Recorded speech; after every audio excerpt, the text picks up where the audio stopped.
say you want it, feature pen. You write books, film song, not even there so it end. Hello everyone, Mullings from Reggae here, aka Wicked Penman. What can I say? Ain't no rest for the wicked.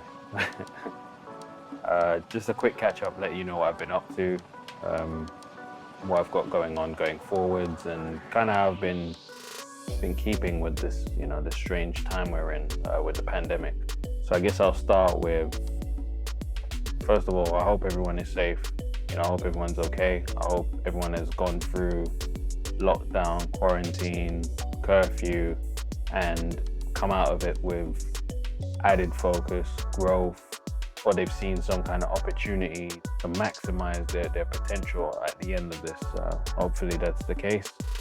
As for me, it's been an interesting one, really. I had my release for Wicked Fly came out on the 24th of April, which was my birthday.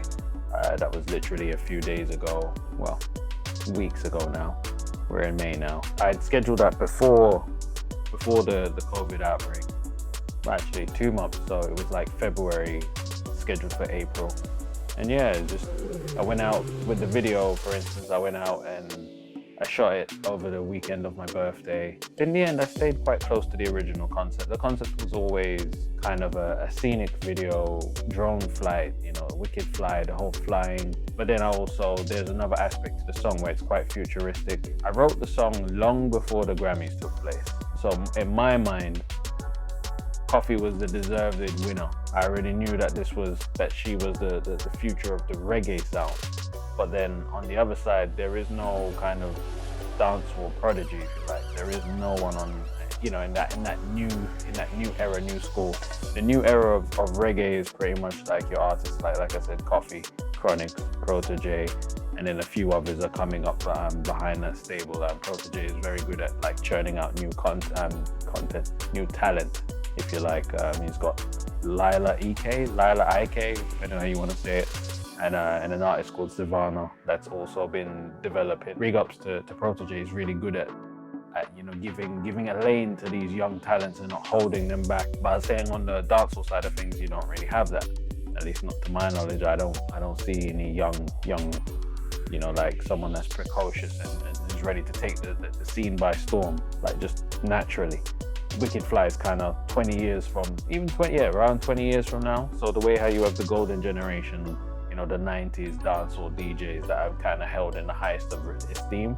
I'm saying 20 years from now, you'll hear that new wave of reggae, you'll hear those names, and then it's like the kind of leaving the door open for whoever wants to take the dancehall side of things. And then I wanted to use a soundscape, a sound design, a sound pattern, if you like, that hadn't necessarily been heard before in reggae and dancehall, but as a fusion. So you got like the reggae melody, which is quite similar to Koffee's, but it's not the same. I didn't just trace her work. I wrote it in that cadence because, again, I'm trying to tell a story. I'm a storyteller, the Wicked Penman, not the wicked, performer man, the wicked voice man, Wicked Penman. So I write stories, I tell stories. That's what I specialize in. That's what I identify as my strength at this point in time. Maybe that might change, but for now, that's how I go about my stuff. So yeah, it's kind of that future sound saying, the fusion of reggae and dancehall.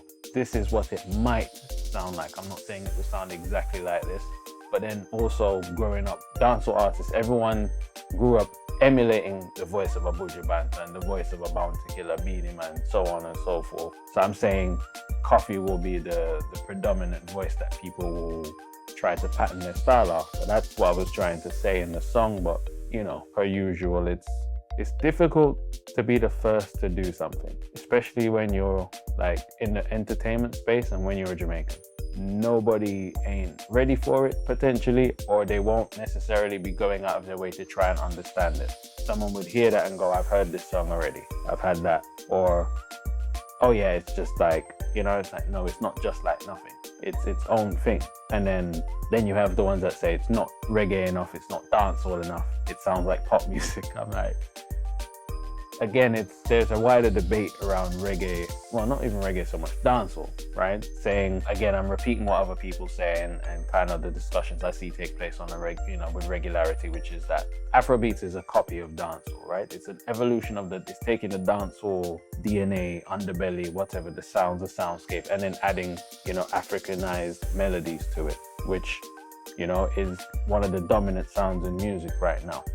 And then obviously what you get with that is people saying Afrobeats is better than dancehall, or Afrobeats is its own thing, it didn't come from dancehall, so on and so forth. Afrobeats is not to be confused with Afrobeat, which came before Afrobeats, and that's kind of the fella sound. That's, what was that, jazz and calypso almost. So again, it's like part of the reason why it's kind of being held as being so true that it's the dominant sound is because you don't hear dancehall as much, number one. Number two, the sheer amount of people that are listening to Afrobeat.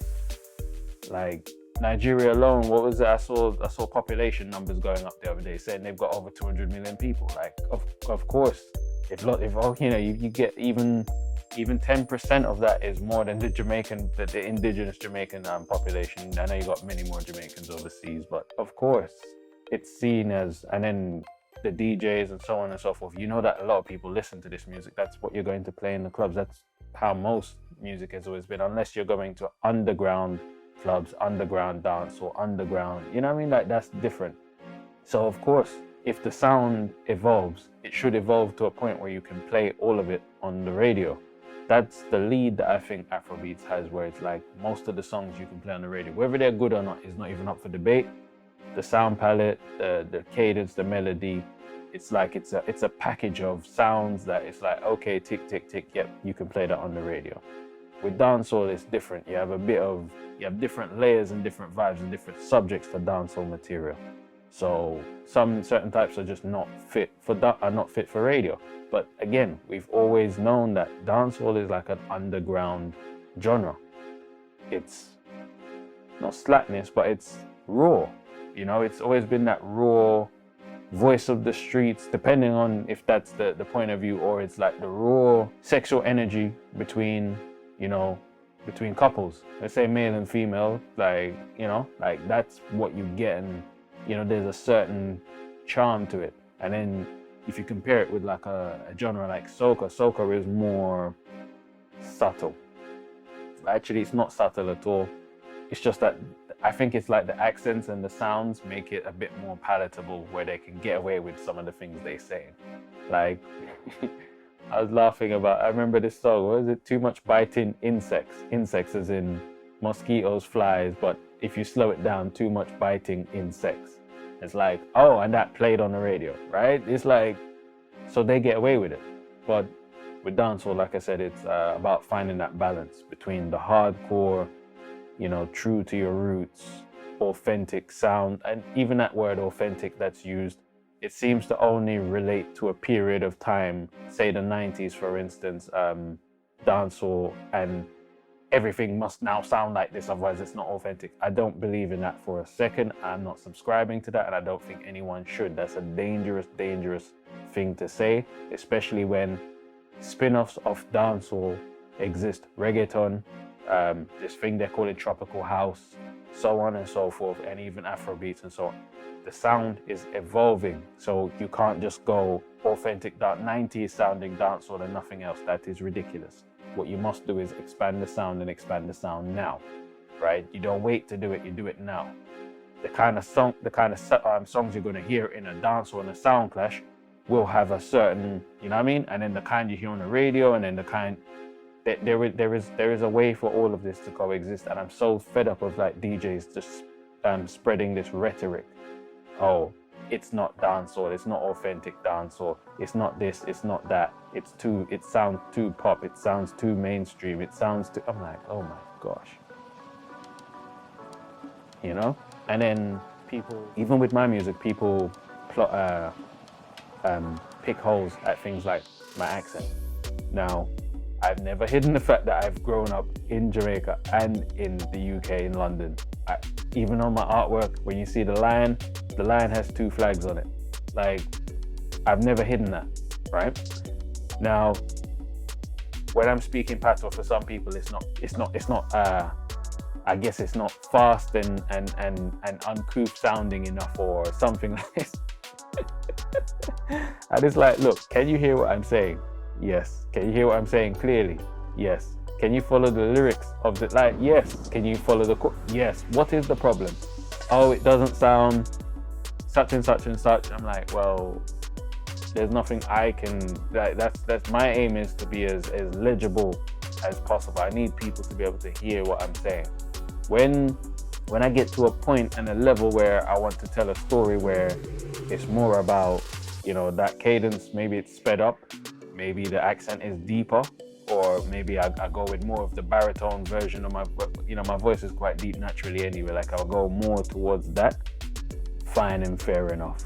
But even then, you might find people saying, well, I can't follow what you're saying in that song. I don't understand what, because even someone was reciting my lyrics to me for Wicked Fly, and they thought I said something about, might not in a fashion, but my clerks ever clean. I did not say clerks, I said garments. Might not in a fashion, but my garms ever clean. You see what I said? Like, it's like, but then it's like, you can't win. Two, like almost a twister style, if you did like a twister style equivalent of dancehall, people would say it was too fast and you can't follow it. I can speak very fast. I'm capable of putting my words together very quickly. And, yeah, but what's the point of doing it? What is the point? If no one's going to be able to hear it, study it, and follow it the first time, what is the point? Then you get told that, oh, well, you know, the way you've crafted the song, your cadence, very. So the more this goes on, and again, I've been, like I said, I've been busy. So I've been filming, recording, and now I've had to pick up engineering. That's a whole other story. I'm not even going to get into that. I've got the EP on its way, but I've got the last 2 tracks I've been like spending a bit more time with. I want to be sure that you know, they're up to the quality levels. The story is there, the sound is there. I just want to make sure that that mix and that master is as tight as it can be, and then I can announce my EP's date. I'm looking, to be honest, I'm looking at like either late August or September. That's what I have in my head, but we'll see. If anything, and I can't make that date, then I'll release another single, and then, you know, we go from there. Like, it's not a pressure situation. It's not a by any means. I want to make sure it's done correctly. So I've got a song called Open Eyes, which is a dedication to my grandparents, and I've got like a reimagined version of One More Jam, which is kind of what One More Jam was always meant to be. But, you know, again, it's not from the film. It's its own sound and its own thing. Remember, I'm not attached to the film soundtrack anymore. I can kind of do what I want, tell the stories I want, and, you know, present the sound space that I want to. So literally it's just Open Eyes and the new, it's not going to be called One More Jam. I'm just going to call it One More, because like I said, it's not attached to the film. And I've got a female vocalist, an incredible female vocalist. I got live, you know, I got a real guitarist, incredible guitar. Like, yeah, I would play clip snippets, but like I said, I'm not all the way ready for it to be heard. I want to make sure when it drops, it's the real deal. But yeah, I've been trying to stay busy, trying to stay focused, and that's kind of my thoughts and my hopes for anyone that's watching this, seeing this, or that, you know, you also do music. It's my hope that you carry on.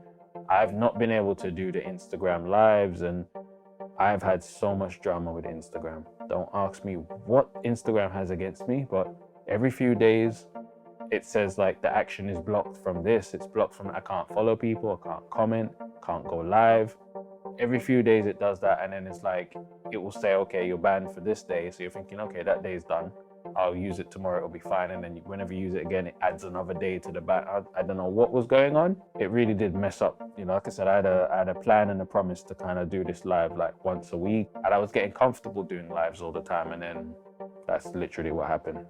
But yeah, what you can look forward to from me, I've got a huge cache of beats. Like, I just need to record some more songs, and currently today I put my bass traps in my working space here. Let's call it. We can't really call it a studio, but you know, it's, you know, I'm good to go. I can achieve a higher level of sound. I'm trying to just make the small tweaks. You know, nothing outrageous. The thing I really need is studio monitors that I don't have. But I've gotten as far as I can with, you know, headphones, flat headphones. Like I said, it would just be nice to have the speakers to make sure that what I'm hearing is, you know, translates to other speakers and other systems. With the headphones, it works a little bit differently. But yeah, I'm trying to get, and I don't want like just any old studio monitors. I want ones that work for, you know, movie sound and music. So we'll see what happens, you know, every day, little by little. Or, you know, as they used to say when we were in school, every mickle make a muckle. So every penny counts, pretty much what it equates to. Or one quarter full basket, same thing. Like every penny counts, one by one, little by little. I think we've covered quite a bit at the moment. But yeah, this is, oh yeah, one day I will remember to do this properly. Please like, comment, subscribe, and follow my second channel. Follow, if you see this on Written Mirror, follow the Wicked Penman channel. If you see this on Wicked Penman, follow the Written Mirror channel, please. I'm trying to build something. I'm doing this all on my lonesome. And like I said, I'm not really the beggy type. I'm not the please give me this, please give me that. I'd rather you help me get to my goals by, you know, by offering me your time and your support. Genuine time, genuine support. I don't want people that are just gonna click on something, go 30 seconds, turn it off and go, yeah, I watched it. Like, that's what I've been trying to avoid. But anyway, that's a whole other video. Mullings, Written Mirror, like I said, I'm out.